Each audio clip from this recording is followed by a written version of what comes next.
But now it's time to get the cream cheese ready because I'm going to show you how to make classic bagels. What's interesting about making bagels is it's a two-step dough, and you want to give time for this dough to ferment. So you start with the sponge. I start with 2¼ cups of warm water, that temperature just above body temperature, and I'll add this to a bowl. This sponge, which could also be called a starter, is literally that, the starting point for the dough. And I'll weigh out 4 grams of yeast. In addition to the yeast, I'll add 450 grams of bread flour. I'll grab a wooden spoon. Part of the function of this sponge is with this liquid, this sloppy mess, the yeast has lots of room to move and grab flour and feed on it and generate carbon dioxide. Now, the plus is you can make this ahead of time and store it refrigerated.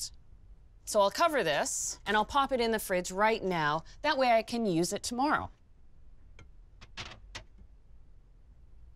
If you forgot to make your sponge a day ahead, guess what? You can assemble it and have it ready. Just let it sit for at least 10 minutes.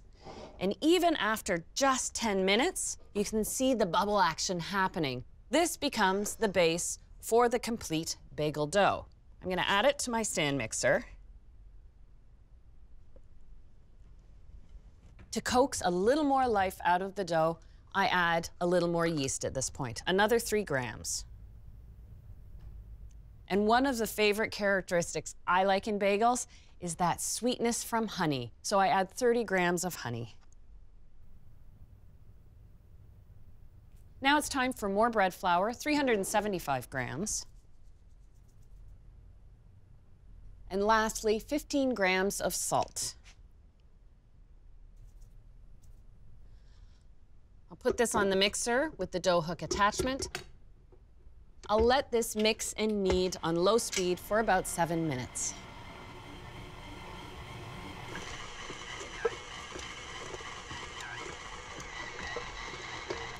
Well, yep, that's a big ball of dough.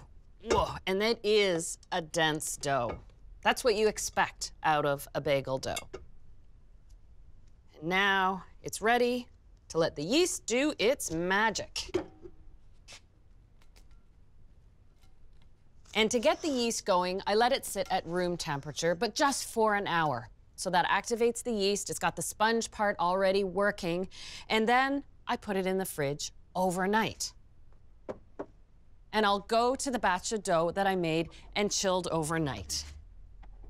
And that slow fermentation is how you get that beautiful flavor that is distinctive only to bagels. But look at how it comes up.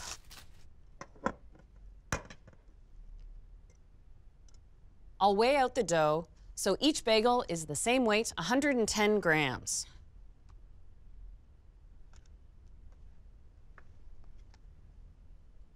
Before I shape the bagels, I need to create an even look. So going back to those bagel bites I made earlier, you want to shape them into nice little rounds.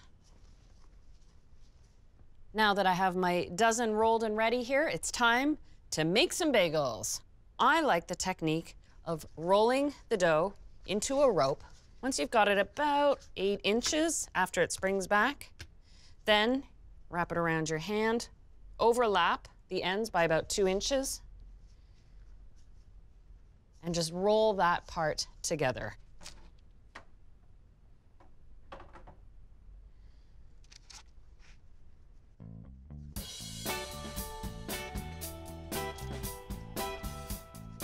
I suppose the bigger your hands are when rolling bagels, the bigger the hole in the middle.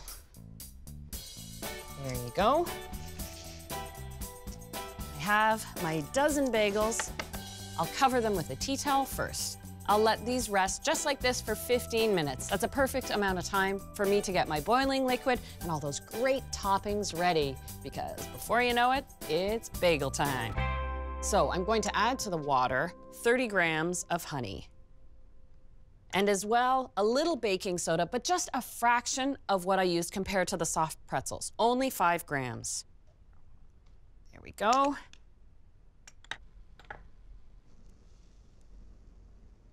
It's amazing how just that little bit of honey lets off such a beautiful fragrance. So I'll start with my first tray of bagels and drop them in with my spider one at a time. This is where, as a baker, you've got some flexibility. You can boil the bagels for about 90 seconds up to 2.5 minutes. That time range is all about the chew. The longer you boil them, the chewier the bagels.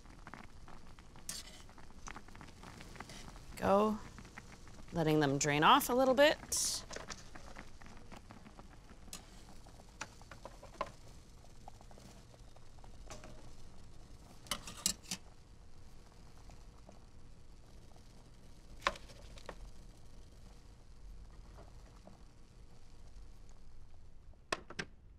Before the boiled bagels can go in the oven, you want to add the toppings. To get them to stick, I use a single egg white. And I just whisk it a little bit, just to loosen it up. I'll brush the surface of the bagels. I can actually smell the honey that's on them. And of course, I like to offer a selection of bagels. I'll start with some sesame seed ones. If you like lots of sesame seeds, you can pick up the bagel and dunk it right in if you want. But maybe I'll want a poppy seed bagel. There's always the favorite, everything on it, sesame, poppy seed, and onion flakes. The bagels are ready for the oven now, which I've preheated to 425. So yes, it's a hot oven.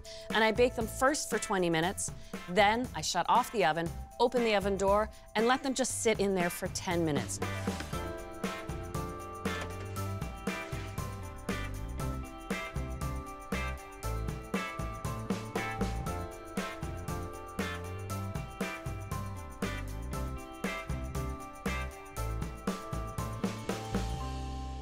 Oh, the bagels are looking fantastic.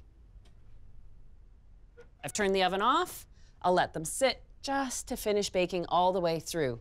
Good thing I have a batch already done. Oh yeah, and they've cooled down.